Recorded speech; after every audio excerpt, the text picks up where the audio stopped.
السلام عليكم ورحمة الله وبركاته. كلتي وناكسن أصحابي مالكستو أدنى داورسان هبي وناكسن وهبي نما حدا سنين أي سو غليسو تاريخ دراي كوبيغا تاهي 8 مارسو سنة 2020 وبرنامج كاني سدحات waxaan idinkugu hayaa warar kala duwan oo xiiso leh Trump markii ugu horeysay ka hadlay aayatullaahiga cusub ee la soo wado ee Iran waxaa kale barnaamijkan idinkugu soo gudbin doona arin la yaab leh oo warbaahinta Israa'iil ay faafiyeen oo ku saabsan Israa'iil inta maalmood ay dagaalami karto waxa bilowday qayladoodii bilaabatay وإنتاسان دقالبي كرنا كبضا إن لو يمادونا للدفاع معنا وحكا لما جرين شاقين إيا إيرانو إيادونا كدبا هذا الشيء أو شاكتي إنتا بلود أي ديارو تاي سيداي حدا ودقالب ميسويني ودقالب هدبا ورركن أيا ساعديه لصول أفتي ورباهنتا هايستا واندين فافاهين دونا سعودي أو شاقي دالكيسو إناي داد كردينتين ويران لغو قاضي مركالي غار كمدا ودامدا خليجكا ciidanka ilaalada kacaanka Iran oo ku eedeeyay dalalka khaliijka in hawadooda laga soo weeraray saacadihii la soo dhaafay Iran hadaba tafaasiil ku saabsan arika iyana waan idin faahfaahin doonaa waxaa kale barnaamijka ku soo gudbin doonaa qayb muhiim ah falanqeyna oo ku saabsan xaaladda guud halka la kala marayo iyo waxa la filayo maalmaha soo socda qodobadaas ayaynu caawa barnaamijkeena ku faaqidaynaa inta aanu ku jirno wixii cusub ee soo kordha waan idin la socodsiin doonaa كلتي وناكسن أصحابي مالكستو أتوقتين كسو دوادا مركلي يوميد كاميدا برنامج شداريقو تلقلني وبرنامج كينا هبين نمو هدبا عاو برنامج كوحا كسو قد بدورنا ورر حيسالي وكسو أبسن نباتو دقال كسعونا يا قبل كابريقا نحي وعن مركورا كوب الله بينا شاكذا كسو أبسن دونالد ترامب أيها شاقي إن أي تهي إن نكا لدوران دونا آية الله هيغا إيران ogolaanshiyihiisa haddayna ahayn inaanu wax badan joogi doonin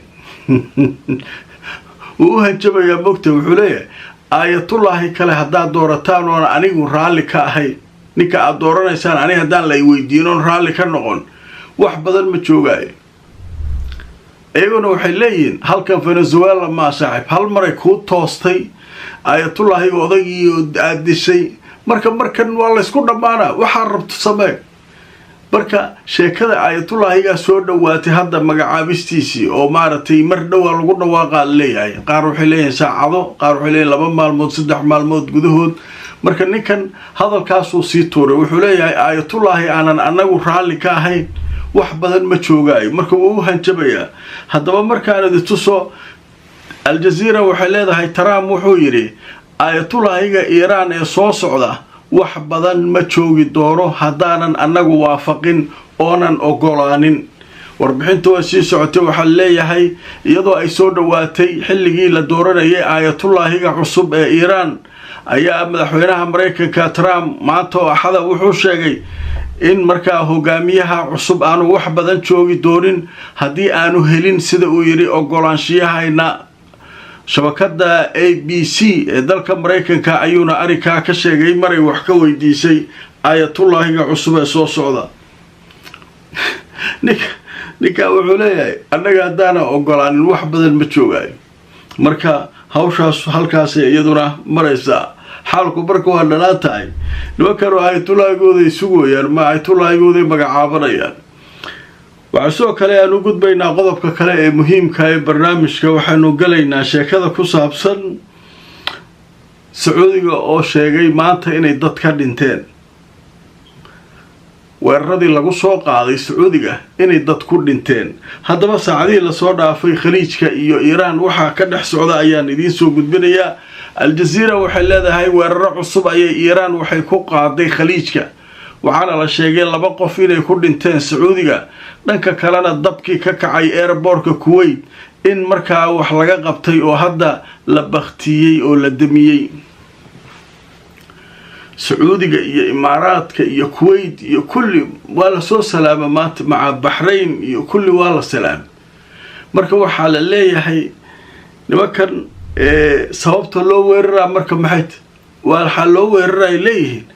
nimankii Mareykanka maba dhageysanayaan nimankan khaliijiyiinta warmarkooda ma kula socdo.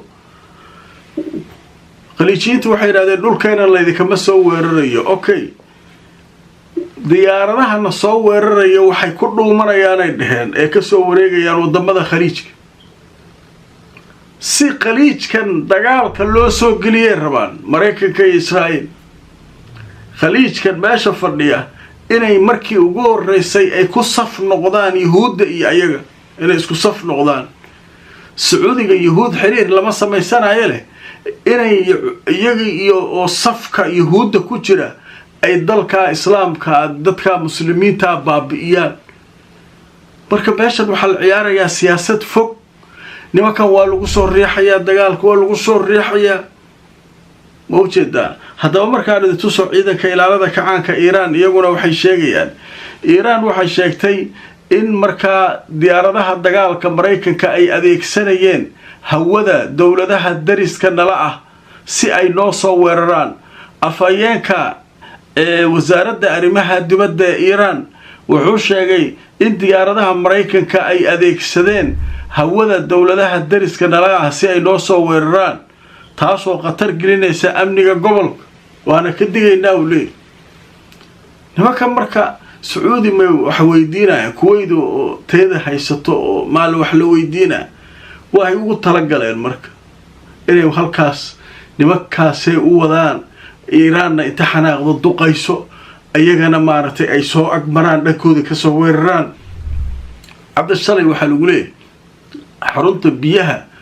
ee Iiraan waxa laga soo weeraray Bahrain xageed fiiri. marka nimankan Iiraaniyiintu waxay leeyihiin annagu meeshaan nala ka soo weeraray waa iska difaacayna raalli ahaada dariskeenu laakiin Mareykan iska ma celin kartiin war idinka maqlay waa u jeednaay iska aamus annaga jugta ka gelinaynay leeyahay. hawsha iyaduna halkaas ay maraysaa. haddaba markan waxaan galaynaa warbixin kooban oo falanqayn ah oo ku saabsan xaaladdu hadda sida ay tahay. Professor Yusuf Shaafici Yusuf oo jooga magaalada Muqdisho ahna falanqeeye siyaasadda caalamiga ayaa hadda qadka ku jira. kusoo dhawow Professor Shaafici waa kugu soo dhaweynayna barnaamijka. marka ugu horeysa waxaan jecelnahay Trump wax uu filayay muu kala kulmay Iiraan markuu weerarka ku bilaabayay mis wax aanu filayn baa uga soo baxay.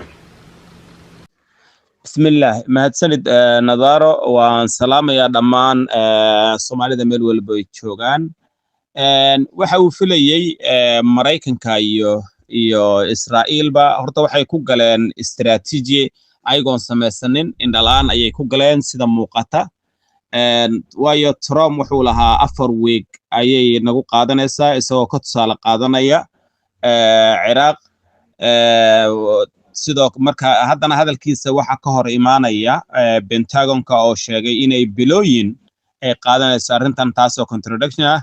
oo ay u muuqata inay dagaalka iska galeen kaliya.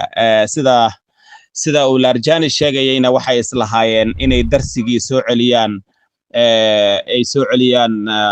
Venezuela oo kale waxay islahaayeen meesha si yar baad ku qabanaysiin. waxay islahaayeen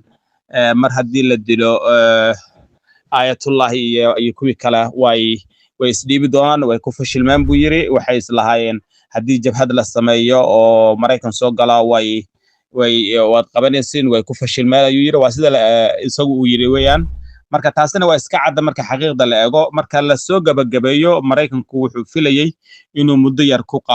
qabanayo marka miscalculation baa ku yara dhacay. waaye arinta labaad ee ku weydiinaya waxay tahay Professor sheekada ku saabsan weerarkan lagu hayo khaliijka ma Iiraan kaliya ayaa duqeymaha ku haysa mise Israa'iilna qayb ka tahay khaliijka waxa weeraraya. shaki fara badan baa arimaha ka taagan la leeyahay. maxaad marka arimaha ka dhihilayd weerarkan khaliijka iyo Iiraan ay ku hayso? waa dhinac wadamadan Sacuudiga iyo Imaaraadka iyo waxay hadda ka daaleen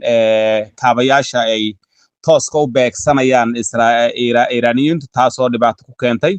oo dadka qaar leeyihiin waxa ka dambeeya Israa'iil baa ka dambaysa marka la fiiriyo in UK meeshadii Qobrus ay ayagu weerareen oo ayaguna diideen inay Iran ka dambeyso xataa Iraniintu ay sheegeen haddana haddii ay ayagu ka dhabeeyaan Sacuudiga iyo Imaaraadku ay toos u weeraraan waxay ku noqonaysaa labadoodaba mutual destruction